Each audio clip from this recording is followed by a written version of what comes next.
nosotros habíamos quedado en la última clase en lo que aparece aquí, en una fórmula para determinar la inversa de una matriz. Y en este caso nosotros habíamos dicho, no mostrado, porque dijimos que la demostración la podían revisar en las clases oficiales del curso. Quiero asegurarme que estoy compartiendo la pantalla correcta. Sí, eso es lo que estoy haciendo. Entonces, no es, no es que sea difícil la demostración, sino que es bastante laboriosa. Pero como yo les mencionaba en la clase anterior, ya había intentado en clases probar esta afirmación, de hecho este teorema, y me había tomado casi toda la clase hacerlo. Entonces, como es bastante laboriosa, la pueden revisar ustedes. De hecho, está de nuevo en los videos oficiales del curso. No te preocupes, Diego, estamos recién comenzando, estamos recordando dónde quedamos y habíamos quedado en esto. En la fórmula para determinar la inversa de una matriz utilizando el determinante, pero también los cofactores. Entonces, la inversa de una matriz se puede calcular como el número o el escalar 1 sobre el determinante de A por la matriz adjunta de A, donde la matriz adjunta de A es la matriz transpuesta de los cofactores, de la matriz de los cofactores. ¿Ok? Entonces veamos un ejemplo, porque creo que no habíamos alcanzado a ver un ejemplo de cómo se calcula esto. Bien, entonces, ¿qué es lo que tenemos? Queremos encontrar la inversa de esta matriz. Entonces, para ello, calculamos cada uno de los cofactores de la matriz A.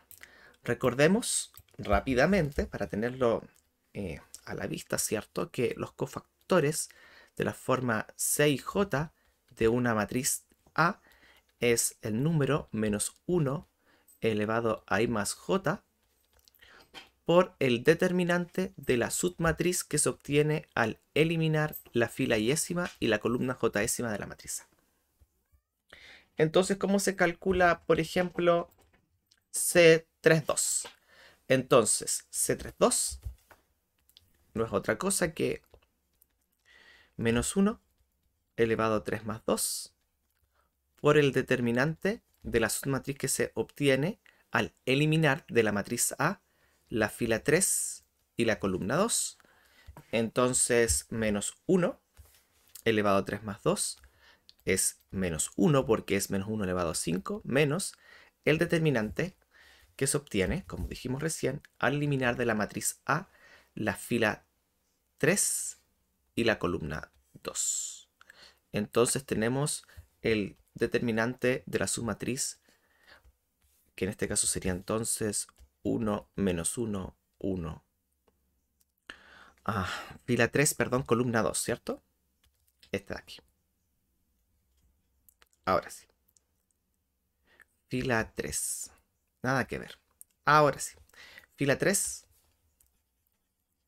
columna 2. Entonces sería 2,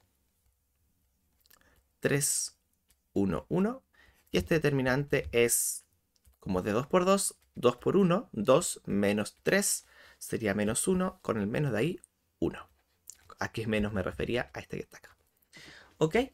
Entonces, de esta manera podemos obtener cada uno de los cofactores de la matriz A, donde cada cofactor, perdón, está definido de esta manera. Nosotros esto ya lo sabíamos cuando definimos el determinante de una matriz como el desarrollo por cofactores, ¿verdad? Entonces sabemos obtener cada uno de estos cofactores. Noten por supuesto que es laborioso obtener la matriz adjunta de A porque tenemos que calcular estos 9 determinantes. ¿Ok? Pero eso no quiere decir que sea difícil. Bien. De hecho, en términos de qué es lo que debo hacer para obtener una matriz de 3 por 3, pareciera ser un poco más sencillo determinar la inversa de una matriz mediante cofactores y el determinante que mediante operaciones elementales, pero eso ya va a depender de nuestra astucia. ¿Ok? Así que formamos la matriz de los cofactores y luego formamos la matriz adjunta, que es la matriz eh, transpuesta de los cofactores. Entonces, si escribimos acá, la matriz de los cofactores C sería entonces la matriz por filas, sería menos 2, 3. Aquí me tapa una pantalla, ahí está.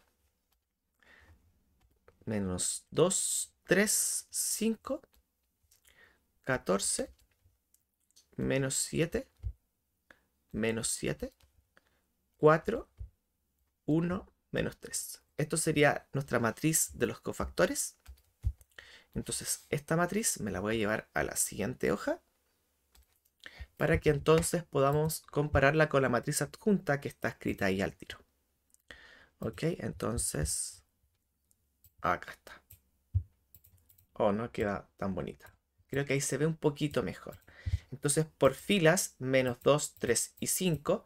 Noten por favor que la primera columna de la matriz de los cofactores es menos 2, 14, 4 y coincide con la primera fila de la matriz adjunta de A. ¿Por qué? Porque la matriz adjunta de A se define, como ya hemos estado mencionando, como la matriz transpuesta de los cofactores. Así que, por esa razón, es que había escrito esta matriz C para que la pudiésemos comparar entonces con la matriz adjunta. ¿Y qué sabemos? Que la matriz adjunta de A por A da entonces el determinante de A por la identidad. Entonces A no es otra cosa que, como bien decíamos en un comienzo, la matriz inversa se puede obtener inmediatamente a partir de lo que nosotros sabemos. ¿Ok? Entonces con esto que está aquí podemos calcular el determinante de A. ¿Ok? Y entonces, ¿qué es lo que queda? Tenemos la matriz adjunta por A, multiplicamos, ¿cierto? Y esto va a quedar el determinante de el determinante de A por I, por lo tanto esto es 14. Entonces sabemos automáticamente cuánto vale el 14 si tenemos sabemos automáticamente cuánto vale el determinante de A si conocemos la matriz adjunta de A. ¿Ok? Por lo tanto, la matriz inversa es 1 dividido en el determinante y esto multiplicado entonces por la matriz adjunta de A. Tenemos entonces la matriz inversa de A. ¿Ok? Entonces pregunta, chiquillos, chiquillas, ¿queda claro? Bueno, esto también ustedes lo practicaron. Nosotros vimos una fórmula para la inversa de A ocupando determinante y la matriz adjunta al finalizar la clase del día jueves. Y ustedes el día jueves en la tarde tuvieron una ayudantía, donde la ayudantía supuestamente practicaron también esto. Entonces, ¿queda claro, chiquillos, chiquillas, cómo se puede obtener la inversa de una matriz A? ¿Cómo lo hemos hecho?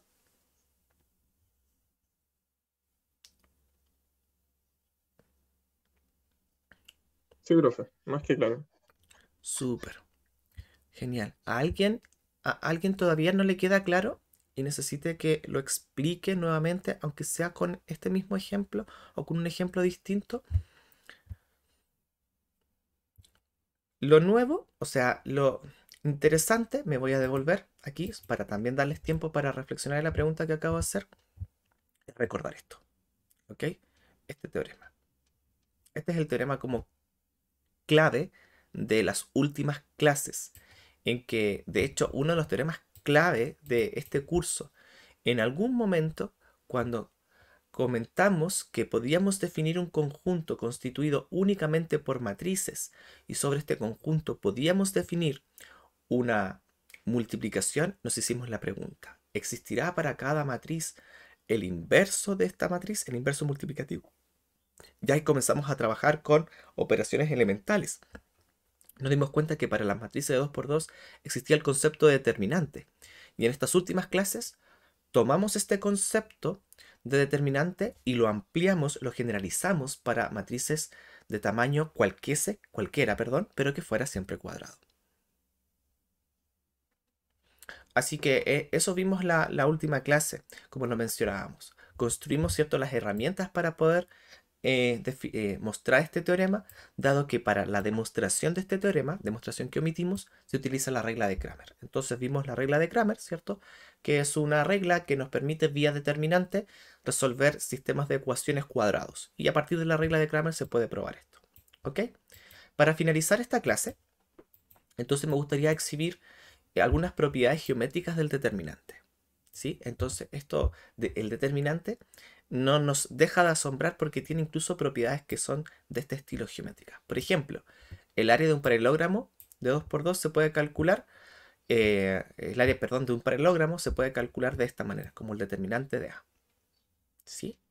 Entonces, de igual manera, el volumen de un paralelepípedo se puede calcular calculando el determinante de A, donde A, por supuesto, ahora es una matriz de 3×3. Bien, y las transformaciones lineales, junto con el determinante, tienen esta propiedad que es súper poderosa. Permite calcular áreas el determinante. Bueno, ya lo estábamos mirando acá, pero veamos qué es lo que dice el punto 3. Si tenemos una transformación lineal, por ejemplo, que va de R2 en R2, determinada por una matriz A, y ese un paralelogramo en R2. Entonces, el área, noten por favor, el área de la imagen de esta transformación lineal, es decir, el área de la imagen del paralelogramo, es igual al determinante de A, por supuesto el valor absoluto, siempre esto es valor absoluto del determinante de A, porque el determinante de A puede ser un número positivo o negativo, valor absoluto siempre, entonces resulta un número positivo cuando el determinante A es distinto de 0. Entonces, de nuevo, tengo una transformación lineal que va de R2 en R2, ¿ok? Y me tomo a S, un paralelogramo en R2. El área de la imagen de este paralelogramo vía la transformación lineal T se puede calcular simplemente mediante el valor absoluto determinante de A por el área de S. ¿Ok? De igual manera, si tenemos una transformación lineal que va de Rn3 en R3 y ese es un paralelepípedo, entonces el volumen del paralelepípedo, el volumen de la imagen del paralelepípedo, se puede calcular como el valor absoluto del determinante de A por el volumen de S. En nuestro libro guía, en el libro David Ley, aparece una demostración, más que demostración, es una idea intuitiva de por qué esta igualdad es cierta. ¿Ok? En términos todavía más concretos, se puede esto probar, podríamos pensarlo mediante una suma de Riemann. ¿Ok? Pero en el libro guía de David Ley aparece una pequeña demostración muy intuitiva de cómo de por qué esto es cierto. Pero esto es súper potente. Noten por favor cómo las transformaciones lineales permiten calcular, utilizando determinantes, ¿cierto? Permiten calcular las imágenes, las áreas y los volúmenes de las imágenes de paralelogramos y paralelepípedos. ¿Ok? Ya en ayudantía apareció, en la ayudantía de la semana pasada, apareció un ejercicio relacionado con esto. Entonces ahí hay ejercicios donde puedan practicar esto que está acá. ¿Ok? Esta parte es muy interesante por lo que yo les mencionaba hace un momento, porque uno puede visualizar cómo este mundo algebraico, que es el mundo de las matrices, el mundo de los determinantes, junto con el mundo analítico, como el de las funciones, nos permite obtener información geométrica. ¿Sí? Bueno, ya nos habíamos dado cuenta que las transformaciones lineales nos permiten, por ejemplo, rotar, ¿cierto? Figuras tanto en el plano como en el espacio. Así que no nos olvidemos nunca de esto porque es bastante interesante. ¿Ok? Bien. Entonces, lo que me gustaría mostrarles ahora es hacer una extensión de un concepto con el que hemos estado trabajando durante mucho tiempo. ¿Sí? Solo un segundo porque voy a importar esta clase que es la parte medular de la clase de hoy día. Profe, antes de Dígame. que siga, ¿le puedo hacer una pregunta rápida sobre esta diapositiva? Sí, por favor. Estaba viendo eso de que ese fuera un paralelogramo en R2 y por tanto que tenemos su área o su volumen dependiendo de si es de R2 o de R3. Claro. Me llamó la atención porque si básicamente nos pide el área de un paralelogramo en R2, es literalmente el mismo enunciado que la primera parte de cómo calcular el área de una matriz R2, básicamente. El área de un paralelogramo generado por una matriz de R2. Claro, eso es lo que dice, claro, cuando tú tienes una matriz que por decirlo de alguna manera genera, ¿cierto? Sus columnas, un paralelogramo, entonces el determinante, o sea, el valor absoluto del determinante de esa matriz te permite calcular exactamente el área encerrada por ese paralelogramo. Y Sí, lo por eso me llamó la atención, quería preguntar eso. podremos hacer el día jueves si quieres algún ejemplo, ¿cierto? De cómo se ilustra esto. ¿Te parece? Sí, o sea, la idea de que se pueda generar el paralelogramo y todo eso lo entiendo perfectamente, pero mi duda era si es que se puede conectar para saber ya el área de ese paralelogramo al conectarlo con la forma de calcularla del enunciado uno. Perdón, ¿puedes repetir la pregunta? Mm, O Perdón, sea, perdón. es que básicamente en el enunciado uno, donde nos dicen cómo calcular el área de un paralelogramo generado por una matriz 2x2, Ujú. ya tenemos una forma de calcularla. Y en el tercero nos dice la transformación lineal, que sería el determinante de A por un área de un paralelogramo 2x2. Sí, O sea, se pueden conectar esos dos enunciados para que ya tengamos la forma de calcular esa área. claro, porque lo que uno hace aquí es más o menos lo siguiente, ¿sí? Solo déjame, quiero devolverme a dónde estábamos. Estábamos acá. Ujú. Aquí, ¿cierto? Aquí está. Entonces la pregunta que tú me haces es cómo conecto esto con esto de aquí. ¿Eso? Sí, ¿Sí? Entonces, ¿qué es lo que sucede? Mira, piensa en, piensa en lo siguiente. Entonces voy a copiar este enunciado que está acá, este de aquí, y me lo voy a llevar a una nueva hoja.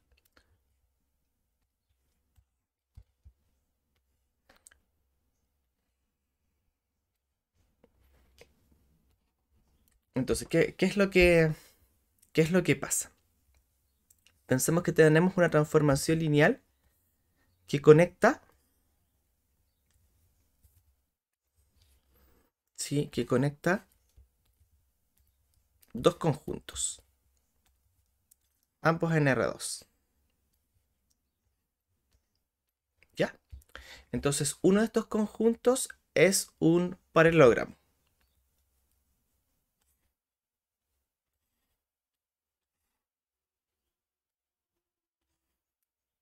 Bien. Entonces, el área, entonces yo aplico T sobre S. Aplico T sobre S. Entonces voy a obtener aquí, ¿cierto? Como este es un paralelogramo, si este es un paralelogramo, supongamos que T, por ejemplo, fuera, no es necesario, pero si T fuera inyectiva, entonces voy a llevar lados en lados y vértices en vértices. Así que esto podría ser un paralelogramo, por ejemplo, así.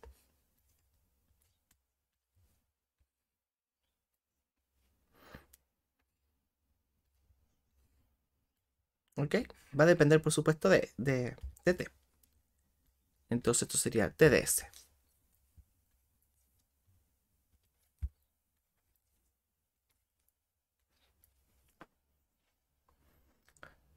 Entonces lo que uno puede calcular aquí es esta área.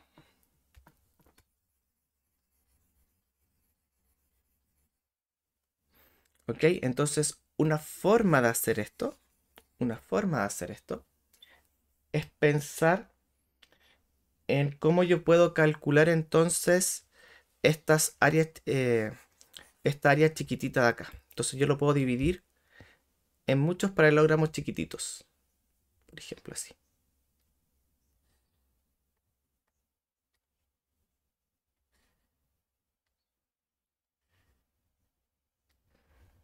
Y calcular esta área, ¿sí? Y después, entonces tomo acá.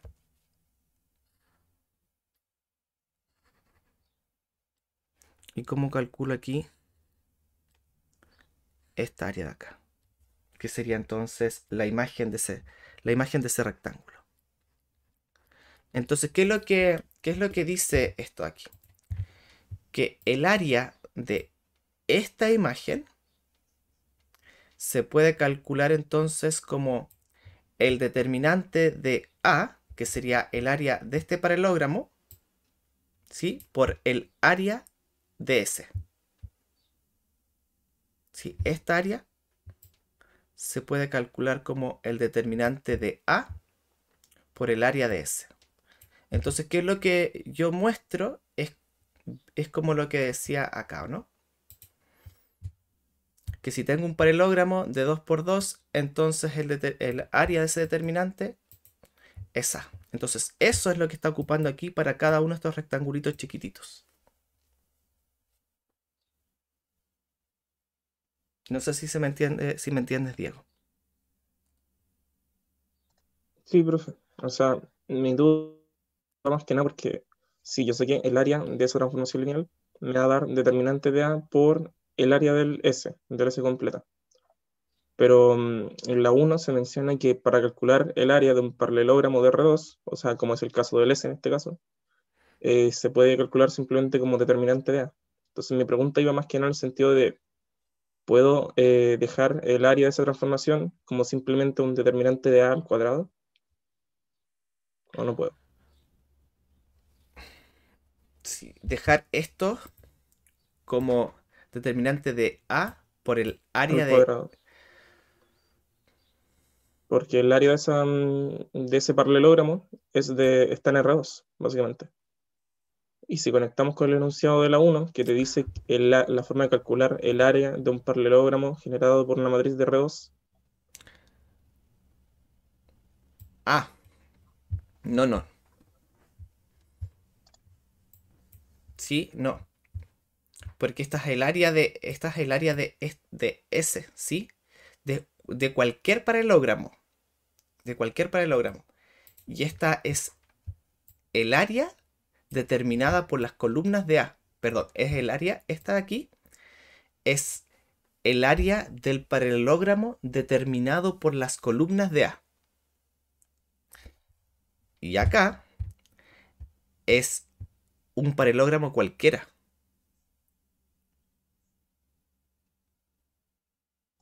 ya, entonces sería como un caso muy específico en el que sería determinante de A al cuadrado, que sería justamente en ese paralelogramo en particular.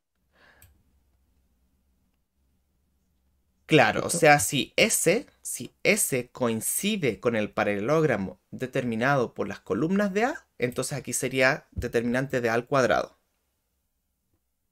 Ya. Esa era Pero mi duda este... porque no veía la diferencia. Ah, ya, creo que entonces repito la respuesta porque ahora creo que entendí tu pregunta. Claro, en esta primera propiedad es el área, ¿cierto? Del paralelogramo determinado por las columnas de A. Y coincide con esto, ¿ok? Pero en la propiedad 3, S es un paralelogramo cualquiera. Cualquiera. Entonces, Sí, ahí está la diferencia. ¿Se entendió, Diego? sí, sí, profe, que lo que me confundió más que nada era porque como vi la única parte que me hizo como explosión ¿Ya? fue donde dice ese un paralelogramo en R2, en la segunda. Entonces yo dije, para generar un paralelogramo necesitamos sí o sí como esos dos vectores mínimos. Claro. Entonces pensarlo como una combinación de dos vectores era literalmente pensarlo como una matriz. Lo que no vi la diferencia era pensarlo que no necesariamente esa matriz va a ser la misma matriz A. Exacto. Sí, Exacto. puede ser como una matriz A por una matriz B. Entonces sería como determinante A por el determinante de B en estructura. En el caso que puedas escribir S, ¿cierto? Como las columnas de una matriz A o de una matriz B, ¿cierto? Sí, ¿Sí? Ya. Súper. Gracias, Diego, por insistir con tu pregunta porque no había entendido al principio lo que nos querías preguntar. Ya. Entonces, ¿puedo continuar tranquilamente con esto? Cuando pregunto eso, estoy preguntando porque el programa estaba a punto de caerse. Me estaba amenazando con cerrarse. Ya. ¿Puedo, no? ¿Funcionan bien las herramientas? Sí. Ya. Perdón. Ok. Entonces, chiquillos y chiquillas, lo que yo les decía recién. En esta clase en particular, la parte central de esta clase, quiero generalizar varios conceptos con los que nosotros hemos estado trabajando. Y eso tiene que ver con los espacios vectoriales, los subespacios vectoriales, los espacios generados por. ¿Ok? Entonces, a partir de esta clase, vamos a tomar muchos de los conceptos con los que hemos estado trabajando y los vamos a comenzar a generalizar. Es decir, ya no vamos a trabajar solamente con el R espacio vectorial Rn, sino que vamos a tomar las propiedades que satisface el R espacio vectorial Rn y las vamos a utilizar para definir un concepto todavía más grande, que es el de espacio vectorial. Nosotros sabemos que Rn tiene subespacios. Por ejemplo, los subespacios generados por un conjunto de vectores. También los subespacios como tales, en términos de concepto, que era un espacio vectorial dentro de Rn. Para nosotros, por ejemplo, las rectas que pasan por el origen en R2 y en R3 y los planos que pasan por el origen en R3 y el cero vector son todos subespacios vectoriales de R2, R3. ¿Verdad? Entonces, estos conceptos los vamos a generalizar. Y de eso vamos a tratar en específico en esta clase y seguramente a lo largo de varias clases más, varios de los conceptos con los que hemos estado trabajando los vamos también a generalizar. Por ejemplo, nuestras transformaciones lineales. Nuestras transformaciones lineales son, como recién lo discutíamos, ¿cierto? Con Diego y con ustedes, son funciones que van de Rn en Rn, ¿verdad? Para nosotros, por ejemplo, como recién lo discutíamos, las transformaciones de R2 en R2, podemos calcular áreas de paralelogramos, de paralelepípedos, y las áreas y volúmenes de sus imágenes. Pero podemos tomar las transformaciones lineales y generalizar ese concepto. ¿Ok? Por lo tanto, no va a ser extraño que generalicemos el rango o el conjunto imagen de la transformación lineal, o el núcleo o el conjunto de los ceros de una transformación lineal. Desde esta clase en lo que sigue, vamos a tomar todos los conceptos que hemos estado trabajando y los vamos a generalizar. ¿Ok? Entonces, partamos con el concepto clave sobre el cual nos vamos a basar para hacer toda esta generalización de la que yo he estado mencionando. Entonces, ¿qué vamos a entender sí, por espacio vectorial? Voy a leer textual lo que dice acá. Un espacio vectorial es un conjunto no vacío de objetos o de elementos llamados vectores, en el que están definidas dos operaciones, que vamos a llamar suma o adición y multiplicación por escalares. ¿Ok? En este conjunto, junto con estas dos operaciones, se tienen que satisfacer estas 10 propiedades, las cuales involucran a la suma como la multiplicación por escalar. ¿Ok? ¿Qué es lo que dice la primera? Si tomo dos vectores en el conjunto B, entonces la adición debe ser cerrada, debe estar en B. La adición debe ser conmutativa.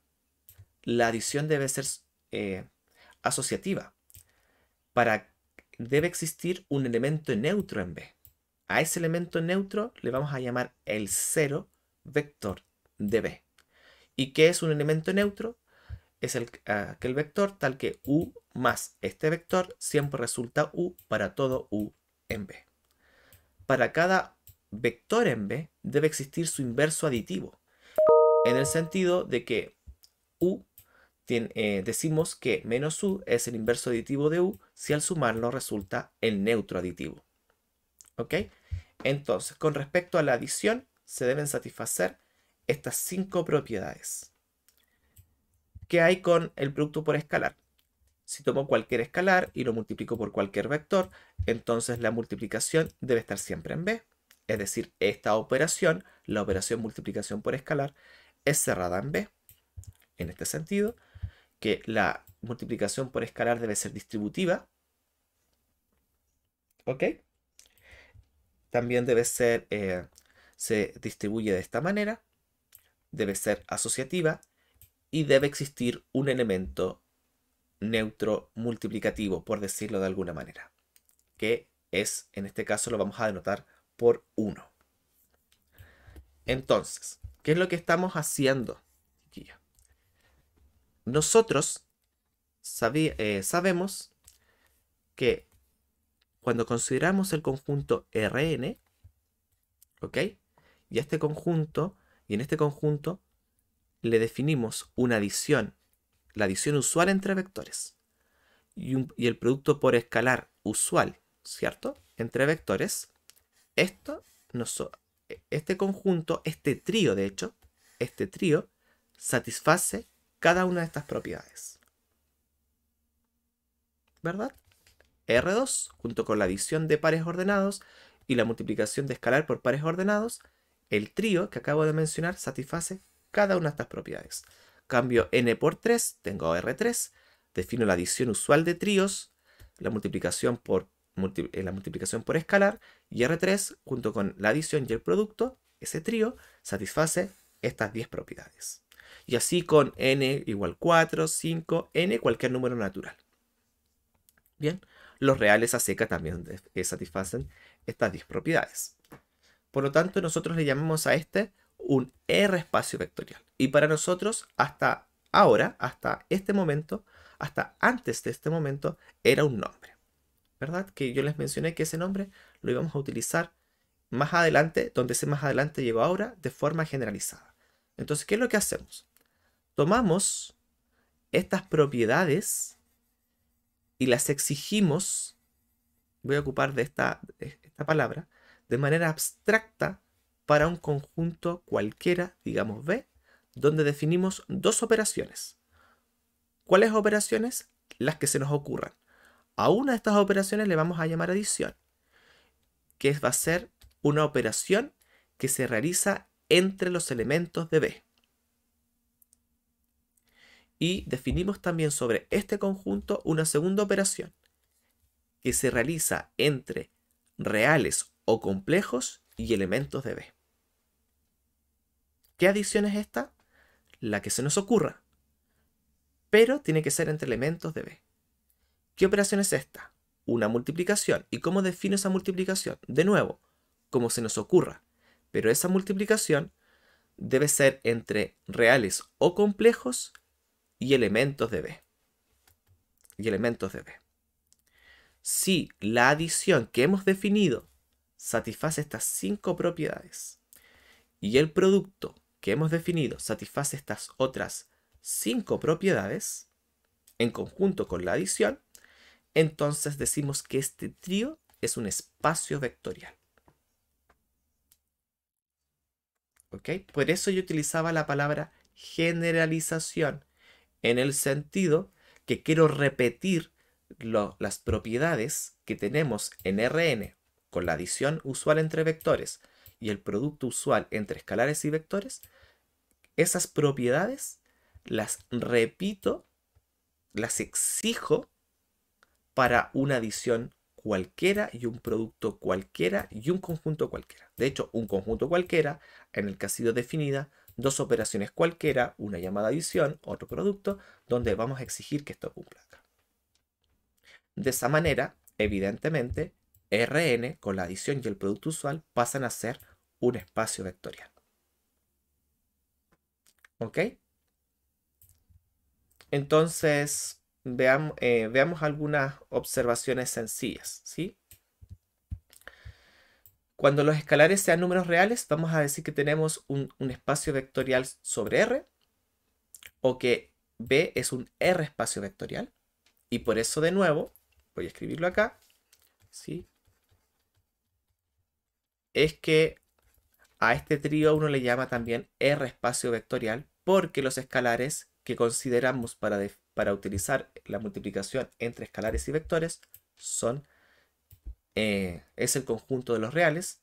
Y si consideráramos por escalares los complejos, decimos que tenemos un C espacio vectorial.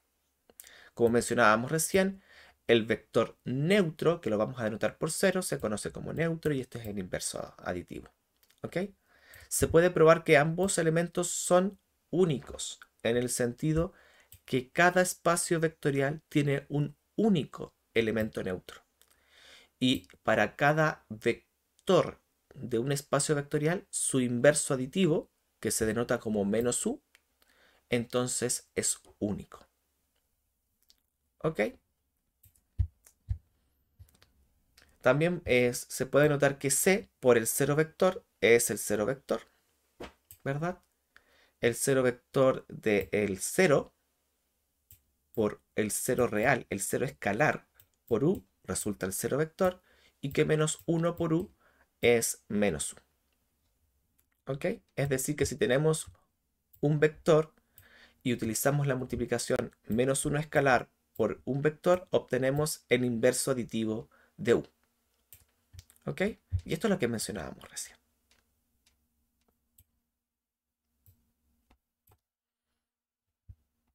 Ya. Aquí me voy a detener un poco más porque aquí aparecen ejemplos que no son Rn de espacios vectoriales. Bien, entonces, esto lo voy a achicar un poquitito para que me quepa un poquito. Si lo achiqué lo suficiente para que no se vea, me avisen. Me avisan, por favor. Si esto quedó muy pequeñito y no lo logran visualizar bien, por favor me avisan. ¿Ok? Se ve bien, Entonces, profe, aunque el título debería estar como cambiado porque supone que dice ejemplos de espacios vectoriales. Y si no son espacios vectoriales, como raro. sí. Ya, pero veamos si son o no son espacios vectoriales. Ya, entonces, en el primer ejemplo aparece esto. Aparece, vamos a definir el trío R de X con una adición y una multiplicación. Entonces lo que queremos afirmar que este trío es un espacio vectorial. ¿Ok? Entonces, ¿quién es R de X? R de X es el conjunto de todos los polinomios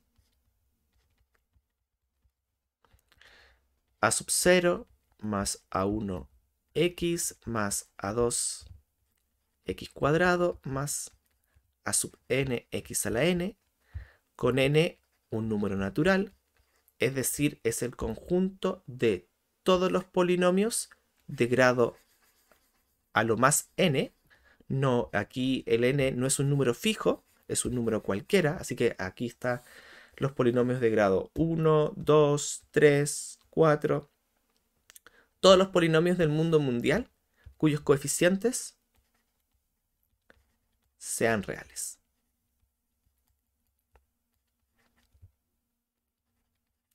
¿Ok? Eso es R de X. Entonces aquí definimos, sobre este conjunto, definimos dos operaciones. La adición entre polinomios. Aquí dice la adición usual. ¿Y cómo es la adición usual? Es que las sumamos de 1 hasta n, ¿cierto? Los coeficientes alfa sub i más beta sub i. De hecho, lo voy a escribir mejor así. ¿Ya? Yo sé que estaba todo bien esto, pero lo vamos a escribir así. Entonces sería esto así, a sub 0 más b sub 0 más a sub 1 más b sub 1 por x más a sub n más b sub n por x a la n más a b sub n más 1 por x elevado a n más 1 más b sub m por x a la m. Si supongamos que p de x es de la forma a sub 0 más a sub 1 x más a sub n x a la n, y q de x es el polinomio de coeficientes b sub 0 más b sub 1 x más b sub 2 x cuadrado más b sub n x a la n más b sub m x. No, fue este que lo puse hasta m. Así que esto está m. ¿Ok? O sea, ¿cómo se suman? Lo que estoy escribiendo ahí es la adición de dos polinomios, ¿cierto? Uno de grado n y otro de grado m. ¿Ok? ¿Cómo se suman polinomios? Nosotros siempre hemos utilizado esta suma para definir la suma entre polinomios, la suma usual. Esta adición es conmutativa. Primero, antes que ser conmutativa, si sumo dos polinomios, el resultado es un polinomio. ¿Ok? Por supuesto, al sumar dos polinomios, el grado cambia. Y entonces eso podría ser un problema. Pero en este conjunto están todos los polinomios de coeficientes reales sin importar su grado. Por lo tanto, si sumo dos polinomios, el resultado, lo que me interesa, es que sea un polinomio. Como son los coeficientes, deben ser reales. Y en la forma en que hemos definido la adición de estos dos polinomios, cada uno de estos coeficientes sigue siendo un número real. Por lo tanto, la adición de polinomios es cerrada en este conjunto. ¿Ok? Entonces, si sumo dos polinomios, el resultado es un polinomio. No me interesa si el grado cambió o no. Bien.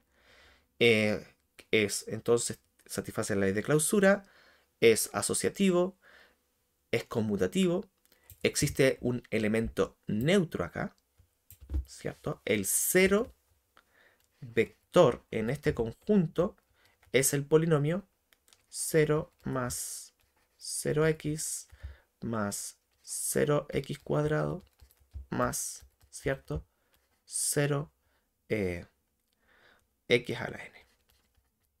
Esto es un 0. Bien, existe un... Bueno, aquí está el neutro aditivo. Para cada polinomio existe su inverso aditivo, ¿cierto? Menos p de x sería entonces simplemente menos a sub 0 menos a1x menos a sub n x a la n. ¿Ok? Entonces no es difícil mostrar que este conjunto, junto con la adición que hemos definido, satisface las 5 propiedades que debe satisfacer la adición en un conjunto que es un espacio vectorial. De igual manera, definimos el producto por un escalar, que está definido aquí. ¿Sí? Así se define el producto entre un escalar y un polinomio. Y de nuevo, no es difícil probar las 5 propiedades que debe satisfacer este producto sobre este conjunto. Por lo tanto, uno puede mostrar que efectivamente esto es un espacio vectorial. Bien, en este espacio vectorial están todos los polinomios de coeficientes reales, sin importar el grado. ¿Ok? Podríamos definir un espacio vectorial distinto a este en el siguiente sentido. Por ejemplo, voy a escribir aquí como 1b, que sería r sub n de x. Y aquí, ¿quiénes están? Están todos los polinomios, tal que p de x es un polinomio. ¿Ok? Polinomio. Tal que el grado de este polinomio es menor o igual que n. Y los coeficientes es un polinomio, lo vamos a escribir de coeficientes reales. Lo vamos a escribir con palabras. De coeficientes reales.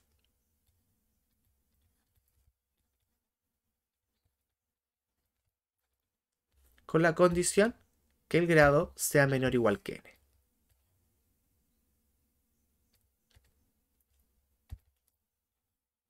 Entonces, ¿cuál es la diferencia entre r sub n de x y r de x? Aquí están, insisto en esto, todos los polinomios de coeficientes reales sin importar su grado. ¿Ok? Y en este conjunto están todos los polinomios de coeficientes reales, pero de grado mayor o igual que n.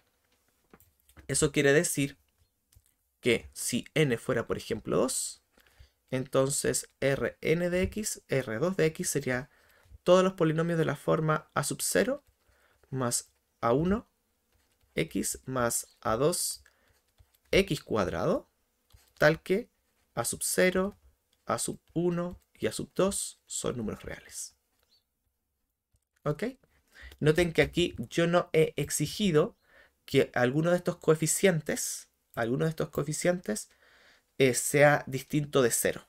Por ejemplo, si yo exigiera que a sub 2 sea siempre distinto de 0, entonces este sería el conjunto de todos los polinomios de grado 2.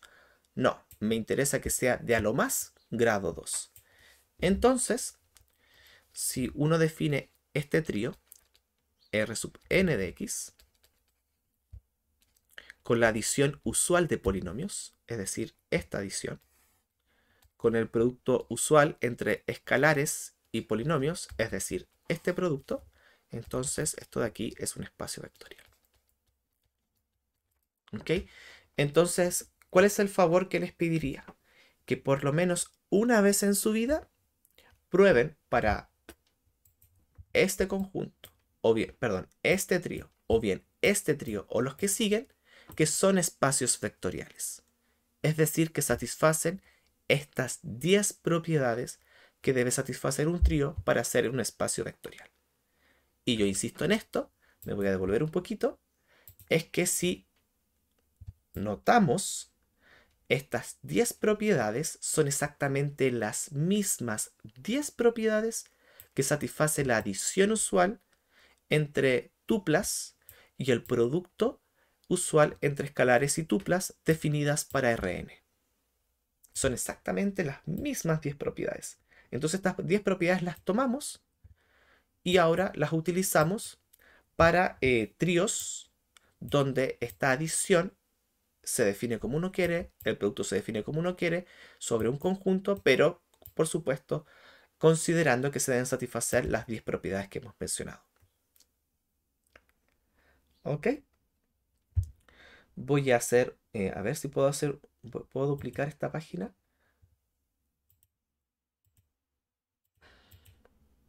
Acá está, ¿cierto? Aquí dupliqué la página porque quiero mostrar entonces. eh, Ahí está. Voy a borrar esta parte de aquí porque todo esto lo tenemos en la página anterior. Ya. Ahí está lo que nosotros estamos haciendo. Ahí está la misma página, pero sin las observaciones sobre el punto 1. Entonces, ¿qué ocurre con el segundo ejemplo? En el segundo ejemplo, entonces tenemos todas las matrices, ¿cierto? De n filas, m columnas de coeficientes reales, este conjunto, con la adición usual entre matrices y el producto usual entre escalares y matrices, también ese es un espacio vectorial. ¿Ok? Entonces, nosotros sabemos sumar matrices, se suman componente a componente, las entradas de dos matrices, y sabemos multiplicar un escalar por una matriz, que es tomar la matriz y multiplicar cada una de sus entradas por el escalar correspondiente, por el escalar por el cual estamos multiplicando, ¿cierto? Entonces, estas operaciones para nosotros son conocidas, este conjunto también, y entonces este trío satisface de nuevo las 10 propiedades que acabamos de mencionar. Un ejemplo muy particular de esto, por ejemplo, serían las matrices, no sé, de 2 por 3 con coeficientes reales, ¿cierto? Con la adición y el producto. Esto es un espacio vectorial y se define como lo hemos definido, ¿cierto? Siempre. Aquí lo voy a escribir simplemente para darnos el gusto de hacer un caso particular de este espacio vectorial, que está definido aquí en general para matrices de orden n por m. Por ejemplo, si tengo la matriz 2 filas, 3 columnas, entonces esto sería 2 filas, A1, 1, A1, 2, 3 columnas dijimos, ¿cierto? A1, 3, A2, 1, ¿cierto? Y entonces tengo la matriz A2, 2, A2, 3 y la matriz B. Entonces B1, 1, B1, 2, B1, 3, B2, 1, B2, 2, B2, 3. Entonces, si yo me tomo estas dos matrices que pertenecen al conjunto de todas las matrices de dos filas, tres columnas con coeficiente en los reales, entonces se define A más B como, ¿cierto? Esto lo voy a hacer así, de manera así muy sencilla, sumando cada una de las entradas. Esto tenemos una notación que resume esto, que lo puede hacer de forma mucho más rápida el utilizar, ¿cierto? A1, 3. Bueno, esto lo voy a escribir así en primer lugar. A1, 3. Ya, más B1, 3. Y aquí sí que esto sería A2, 1, más B2, 1, A2, 2, más B2, 3 y A2, A2, 2. Y esto sería entonces B2, 2. Y ahora sí, esto sería A2, 3 más B2, 3. Así se suman matrices, lo que sabemos, y alfa por A. Entonces sería alfa por A11, alfa por A12, alfa por 1,3. Y aquí sería alfa 2,1, alfa 2,2, alfa 2,3, A23. Entonces, ¿qué tenemos aquí?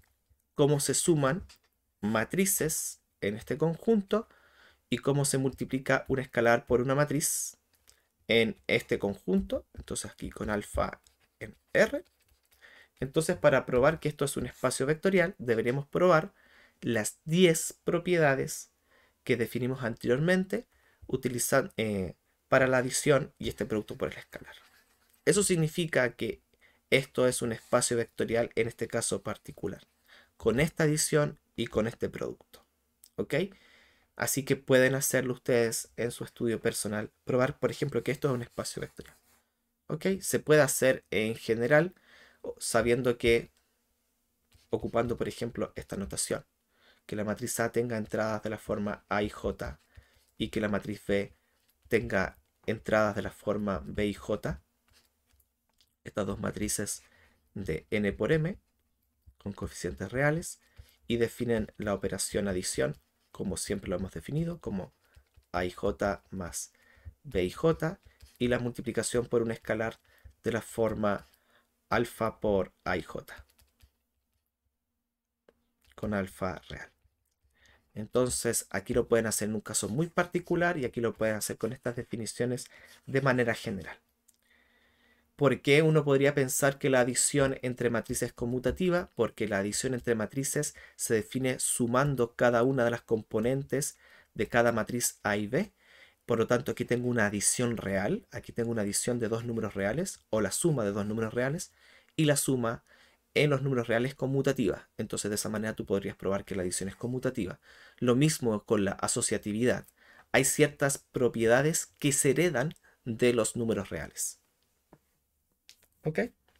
Entonces lo que sigue el conjunto de las matrices, sin importar el orden de el tamaño de sus filas y columnas, junto con la adición y el producto usual, va a ser un espacio vectorial. ¿Ok? Aquí hay un conjunto que es distinto con los que hemos estado trabajando. Bueno, nosotros no habíamos trabajado antes con polinomios de esta manera, así que también hemos definido un espacio vectorial diferente con con el cual no habíamos trabajado. Y acá hay otro que es el espacio de las funciones con un cierto dominio A. Entonces definimos un tercer espacio vectorial, que sería el espacio, podemos escribirlo como el espacio vectorial que es el trío f de A con una adición y un producto. Entonces, ¿quién es f de A? Esto es un espacio vectorial. ¿Pero quién es f de A? F de A es el conjunto de todas las funciones con dominio A, que es un subconjunto de R con coeficientes reales, o sea, perdón, una función real de variable real con dominio A, y esto es una función.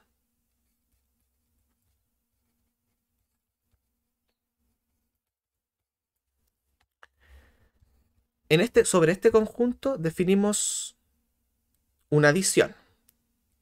Tomamos dos funciones en f de A. Entonces definimos la suma de dos elementos en f de A. Los elementos de f de A son funciones, así que f más g tiene que ser una función. Entonces, ¿cómo? F de A, f más g, es la función que tiene por dominio el subconjunto A, cuyo codominio son los reales, y toda función debe tener una regla. Entonces, la regla de esta función es f de x más g de x. Los elementos en este espacio vectorial, los vectores de este espacio vectorial, son funciones. Son funciones. Por lo tanto, el vector suma resultante de la suma de f y g debe ser también una función. pero no tiene que ser, no puede ser una función cualquiera, debe ser una función que esté en este conjunto. Por eso es que definimos la suma de estos dos vectores como la función que tiene por dominio el conjunto A. Y está bien definido, ¿no? Y tomamos ahora un escalar cualquiera. Entonces definimos el producto alfa por g como un vector en f de a. ¿Sí? ¿Y cómo son los vectores en f de a? Son funciones. Ya tengo que definir una función. Pero su dominio es bastante específico, el conjunto A. Y como es una función, tengo que dar su regla. ¿Cuál es la regla? Alfa por f de x es simplemente alfa por f de x. Entonces, sobre este conjunto definimos una adición y un producto que satisfacen trivialmente, es muy fácil de probar, que satisfacen las 10 propiedades que hemos mencionado durante toda esta parte de la clase. Por lo tanto, el trío f de a con la adición y el producto mencionados es un espacio vectorial. ¿Ok? Chiquillos, chiquillas, ¿vamos bien? ¿Se ha entendido hasta el momento lo que estamos intentando realizar? Que no es otra cosa que una generalización de lo que ocurría en Rn con la adición y el producto usual entre vectores y escalares y vectores. Sí, profe, se está entendiendo. Súper. ¿Alguien me podría... Muchas gracias por contestar. Gracias por eso. ¿Alguien me podría explicar con sus propias palabras? Y esto es para ver si me han logrado entender. Y eso también puedo darme cuenta yo si he logrado explicarlo bien. ¿Se ha logrado entender lo que significa la palabra generalizar? Porque yo varias veces he utilizado, he dicho esta frase. Durante esta parte de la clase, lo que nosotros estamos haciendo es generalizar lo que ocurría en Rn junto con la adición y el producto entre pares entre n tuplas y vectores y tuplas. Ahora lo estamos generalizando para un conjunto cualquiera con dos operaciones, una llamada adición y un producto. Esa frase, ¿sí? O si eso lo escribiéramos y fuera un párrafo de un libro, por decirlo de alguna manera, ¿se entiende lo que queremos explicar por una generalización? O sea, yo lo entiendo simplemente como tomas un caso particular y ves qué puedes sacar de él para algo que se puede aplicar para todos los casos, algo que tienen en común todos los casos y está en ese caso particular. Ya, bien, Diego. Entonces tú en lo que sigue estás viendo Rn como un caso particular de un espacio vectorial. O sea, es un caso particular porque tenemos varios tipos de R, tipo RN, RL, varios. Entonces, por eso lo veo así. Bien, me parece. ¿Alguien lo ve de forma diferente a lo o como lo ve Diego? ¿Alguien lo podría explicar de otra forma?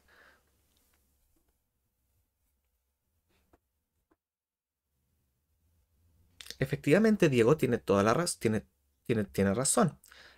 Desde que nosotros introdujimos el concepto de espacio vectorial, Rn pasa a ser un caso particular.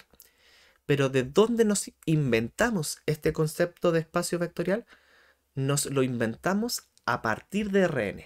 Decimos, mira, en Rn definimos una adición que satisface todas estas propiedades.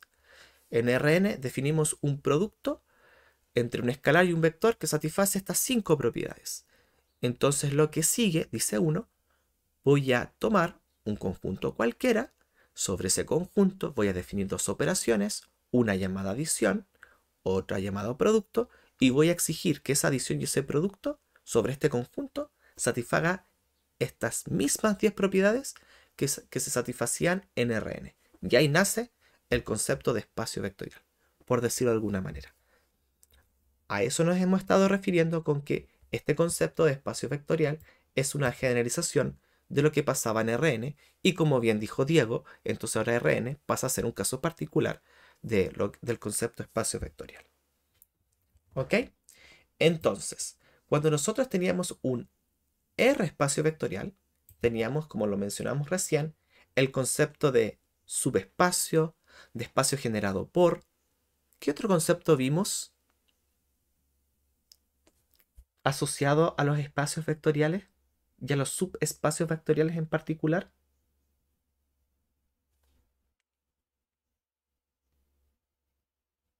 ¿Lo recuerdan? Vimos Transformación lineal. ya, muy bien, transformaciones lineales entre subespacios vectoriales de Rn, excelente. Así que deberíamos hacer algo con ese concepto, tal vez generalizarlo. Súper bien, ¿qué más vimos?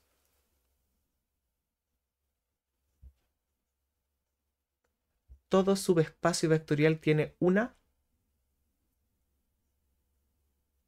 base. una base, excelente, muy bien. Entonces también tenemos el concepto de base.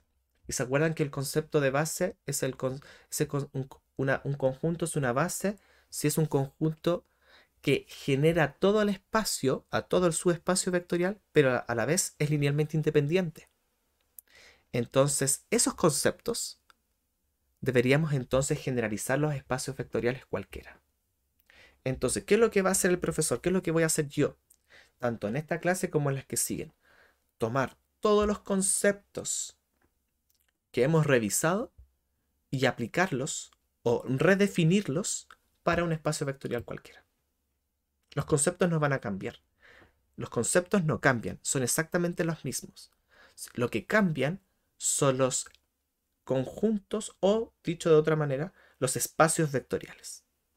Entonces podemos definir el concepto de linealmente dependiente e independiente tanto para un espacio vectorial que sea constituido por las matrices, por funciones, por polinomios, el concepto de su espacio asociado ahora a este espacio vectorial, o bien a este o al de los polinomios, por ejemplo. Los conceptos no cambian, los elementos con los que vamos a jugar, esos cambian. Entonces, subespacios vectoriales.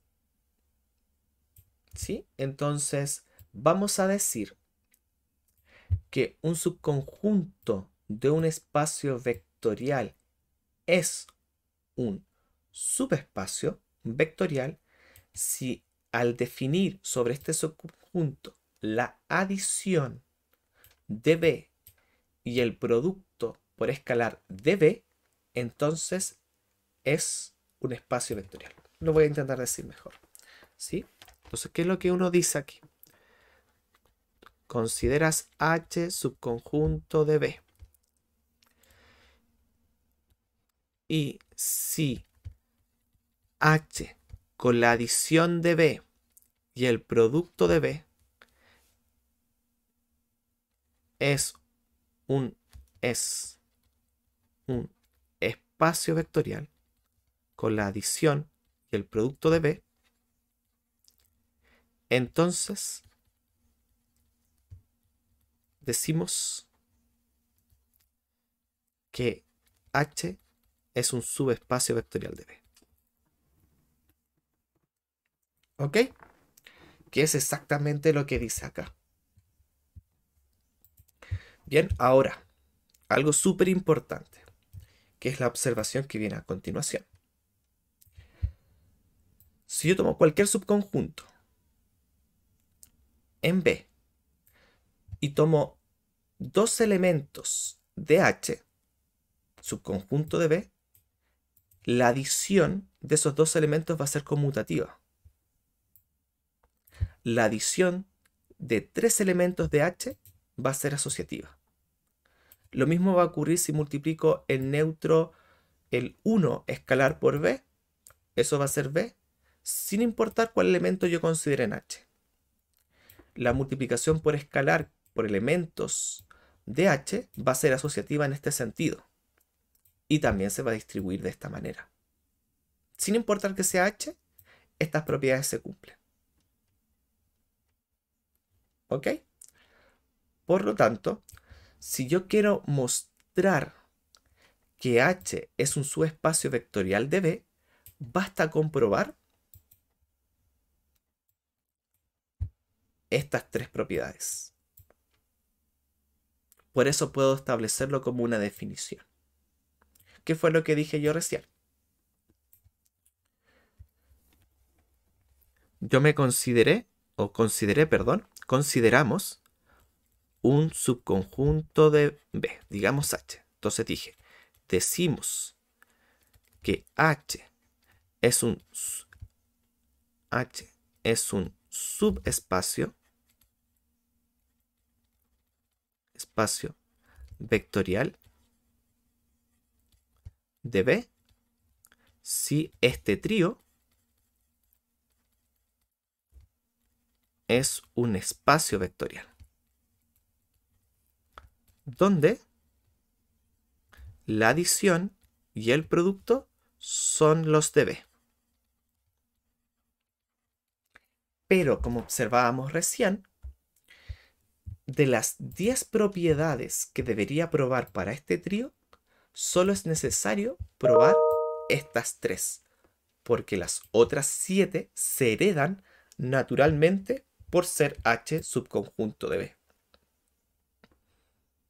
¿Ok? Tengo que probar que la adición en este trío es conmutativa. Pero ojo, esta adición, como es la adición de B, ya es conmutativa.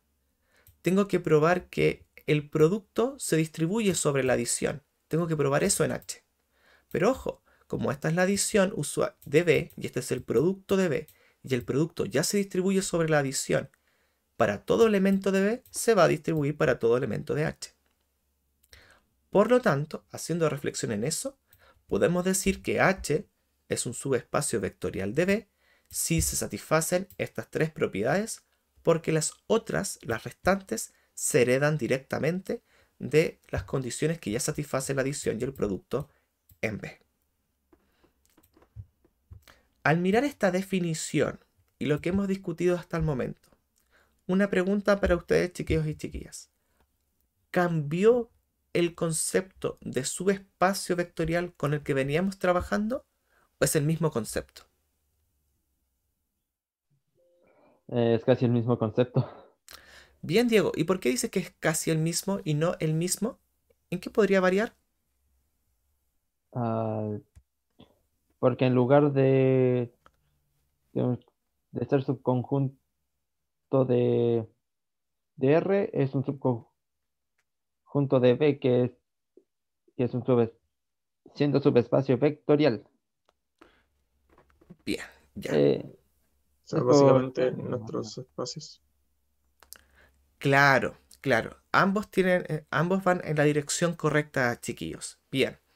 La diferencia está, como decía un compañero recién, es que ahora nuestros subconjuntos, que van a ser subespacios vectoriales, no son subconjuntos necesariamente de Rn.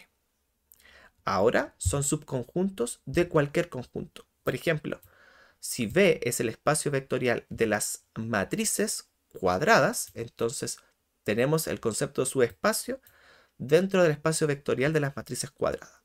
Hasta antes de esta clase, los subespacios vectoriales podían ser subconjuntos únicamente de Rn. En lo que sigue, pueden ser subconjuntos de cualquier espacio vectorial. Diego, ¿nos quieres preguntar algo? Sí, tenían 2 dudas y un comentario. Ya, porfa. El primero era avisar que nos pasamos. Entonces, Oh, si es que alguien tiene clase ahora, para avisarle. muchas gracias, Diego. Y la otra, que en realidad es como la duda principal, es que, para ver si que lo entiendo bien, hay un conjunto al que yo perfectamente puedo definir como un espacio vectorial, ¿cierto? Te tomas un conjunto el cual tú asumes que es un espacio vectorial. Para el concepto de subespacio, Sí. ya, No, es que tengo una duda en referente a eso. Y era que si yo el conjunto, por ejemplo, el conjunto B, yo lo defino como un K-espacio vectorial y pruebo que es un K-espacio vectorial, ya. serían, por tanto, o sea, básicamente cumpliría eso. Mi duda es, si ese conjunto, al ser un K-espacio vectorial, yo le puedo sacar una base, porque me preocupa ese tema porque básicamente si le sacas una base a B, literalmente encontraste una regla que te va a generar como a todas las cosas, a todos los subconjuntos de. O sea, si tú tienes un espacio vectorial, ¿sí? Entonces uno puede probar, si tú ya probaste que esto es un espacio vectorial, y esto lo vamos a hacer en las siguientes clases, tú puedes probar que en este conjunto puedes encontrar una base, ¿sí? Sí, Si este es un espacio de dimensión finita, entonces puedes probar que tiene una base. ¿Ok? Puedes probar que tienes una base. Eso quiere decir que todo elemento que está aquí, ¿ya? Eso se va a poder escribir como una combinación lineal de vectores de la base, sin importar Sí, cuál es el vector.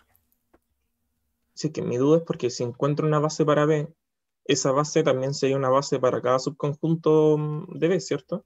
Porque los subconjuntos son como pequeños trocitos del conjunto principal. Y Ya. si encuentro una base para el conjunto principal que genere todo, por propia definición, también tienen que generar a todos los conjuntos de ese trocito. O sea, es cierto de que si yo me tomo un subconjunto de este espacio, ¿cierto? Sí, Entonces todos los elementos de este subconjunto se van a poder escribir como combinación lineal de los elementos de la base. sí, ¿Ya? Ahora eso lo que quiere decir es que para conocer a todo el espacio vectorial, basta con conocer a los elementos de la base. Porque todo elemento del espacio vectorial se va a poder escribir como combinación lineal de los elementos de la base. sí. Porque mi duda iba imaginando por el hecho de que si yo encuentro una base para ese K espacio vectorial, por esa definición, también estaría encontrando una base para todos los subconjuntos de ese K espacio. Ya, recuerda que el concepto de base está asociado a espacios vectoriales, ¿cierto? Por lo tanto, Sí, si tú te tomas un subconjunto, por supuesto, los elementos de este subconjunto se van a poder escribir como combinación lineal de la base, pero este conjunto de aquí no sería una base para este subconjunto si es que este subconjunto primero no es un espacio vectorial, ¿ok? Porque el concepto de base está asociado a espacios vectoriales y por lo tanto a subespacios. Y no todo subconjunto de un espacio vectorial es un espacio vectorial. O sea, nomás, por ejemplo, yo estoy en R3 y si tengo una recta una recta en R3 y esta recta no es una recta que pasa por el origen, esta recta no pasa por el origen, todos los elementos de esta recta se pueden escribir como combinación lineal de la base usual de R3 que sería, ¿cierto? 1, 0, 0, 0, 1, 0 y 0, 0, 1. ¿Ok?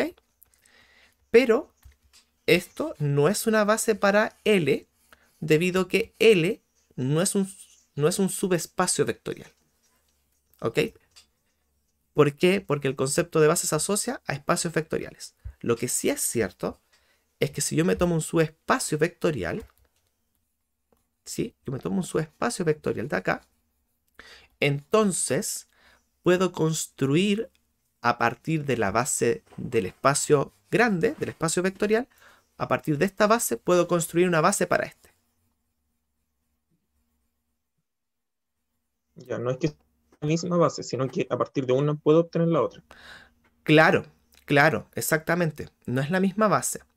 Piénsalo tan solo en los planos que pasan por el origen. Los planos que pasan por el origen tienen dimensión 2. R3 tiene dimensión 3. Entonces las bases en este conjunto son conjuntos de cardinalidad 2. Y aquí las bases en este conjunto son de cardinalidad 3. Entonces son bases distintas, porque tienen un número de elementos diferentes.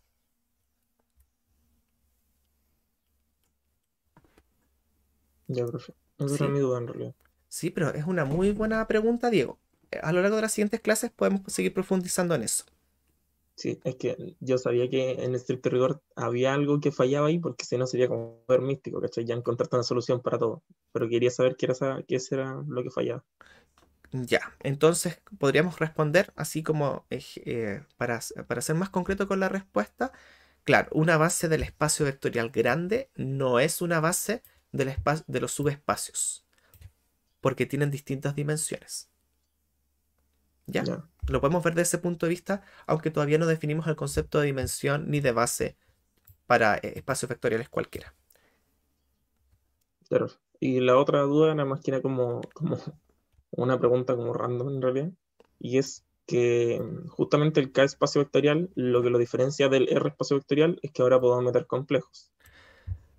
Mi duda era que con la suma o multiplicación no se trastoca un poco algunas fórmulas o algunas cosas que funcionaban con un R espacio, pero que ahora no van a funcionar con un K espacio, considerando que tenemos lo imaginario. No, no cambia las propiedades que tú debes verificar para que algo sea un espacio vectorial, no cambian si tú consideras escalares como reales o complejos. Son las mismas propiedades, por lo tanto, en la definición de la adición que tú consideres y la definición como multiplicación por escalar que tú consideres, debe tener presente que estás realizando operaciones con complejos si quieres que el trío resultante sea un espacio vectorial. Sí, o sea, mi pregunta era más en el tema de que ahora que metimos complejos, ¿no pasaría que ahora hay subespacios que gracias a que le metimos complejos, ahora puede que dejen de ser subespacios porque ya no cumplan las propiedades para seguir siendo un subespacio? Lo que pasa es que nosotros hasta el momento tenemos solo esto, y con esto terminamos porque creo que tengo clases, ¿sí? No sé si sí. Sí, de hecho tengo clases. Aquí, por ejemplo, nuestros únicos espacios vectoriales con los que habíamos venido trabajando son estos, ¿ok? Este de aquí. Por lo tanto, esto es un R espacio, no un C espacio. Por lo tanto, los subespacios vectoriales de acá, que eran planos que pasan por el origen, rectas que pasan por el origen, conjuntos generadores, entonces ellos van a seguir siendo subespacios de acá porque siguen siendo subespacios que son R espacios. No vamos aquí, en este conjunto, no vamos a considerar los complejos. Aquí está considerado solamente los escalares reales. Diferente es que si tú defines, por ejemplo, este conjunto, entonces ahí obtienes distintos subespacios, porque aquí ya estás considerando Cn. Entonces en este conjunto los escalares son complejos. Entonces, todo lo que nosotros hemos visto, con respecto a subespacios, van a seguir siendo subespacios, debido a que siempre estamos trabajando aquí como un R espacio. Sí, me estaba fijando que en realidad tampoco tendría mucho sentido que cambiara, porque al menos como yo lo veo, los reales, o RN, otra cosa, siempre van a ser como un complejo con restricción. Porque lo único que estoy haciendo es decir, tómate la parte real y le ponís cero en la parte imaginaria. Entonces tampoco cambiaría mucho. Bueno, es que eso ya, ahí tú podrías ver que R, el conjunto de los reales, está contenido en los complejos, ¿sí? Sí, ¿no? ¿Sí? Pero eso ya, con respecto a la pregunta que tú hiciste recién, los espacios vectoriales, los subespacios vectoriales que nosotros habíamos considerado, sí van a seguir siendo espacios vectoriales debido a que estamos trabajando para Rn sobre los reales, ¿sí? Sí, ahí me di cuenta.